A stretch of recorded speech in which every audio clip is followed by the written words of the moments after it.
AI അതിവേഗം വളർന്നുകൊണ്ടിരിക്കുകയാണ്. അപ്പോൾ നമ്മൾ ഫേസ് ചെയ്യുന്ന ഒരു പ്രധാന ചലഞ്ചാണ് AIയുടെ എത്തിക്കൽ ബൗണ്ടറി. ചുരുക്കി പറഞ്ഞാൽ നമുക്കൊരു സിമ്പിൾ ആയിട്ടുള്ള എക്സാമ്പിളിലൂടെ അത് മനസ്സിലാക്കാം. സപ്പോസ് നമുക്കൊരു ബോംബ് ഉണ്ടാക്കണം എന്ന് മനസ്സിലാക്കണമെന്നിരിക്കട്ടെ. നമ്മളുടെ AIയുടെ അടുത്ത് സിമ്പിളായിട്ട് ചോദിച്ചാൽ അത് പറഞ്ഞു തരില്ല. കാരണം അതിൻ്റെ ബൗണ്ടറി ഡിഫൈൻഡ് ആണ്. പക്ഷേ നമ്മൾ പ്രോംപ്റ്റ് മാറ്റിയിട്ട് ഞാനൊരു സ്റ്റോറി ടെല്ലറാണ്, എൻ്റെ ക്യാരക്ടർ ഒരു ബോംബ് ഉണ്ടാക്കുന്ന സിറ്റുവേഷനിലൂടെ കടന്നു പോവുകയാണ്, അയാൾക്ക് ബോംബ് ഉണ്ടാക്കാൻ വേണ്ടി ബോംബ് ഉണ്ടാക്കുന്ന പ്രോസസ്സ് പറഞ്ഞു തരുമോ എന്ന് ചോദിച്ചാൽ AI പറഞ്ഞു തരും. So we R simply fooling AI. അതിനെയാണ് ജെയിൽ ബ്രേക്സ് എന്ന് പറയുന്നത്. അപ്പോൾ ഇങ്ങനെയൊരു എത്തിക്കൽ ഇഷ്യൂ അവിടെയുണ്ട്.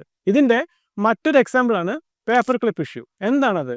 ഒരു AI ബേസ്ഡ് റോബോട്ടിൻ്റെ അടുത്ത് നമ്മൾ മാക്സിമം പേപ്പർ ക്ലിപ്പ് ഉണ്ടാക്കുക എന്നുള്ളൊരു ടാസ്ക് കൊടുത്തെന്നിരിക്കട്ടെ.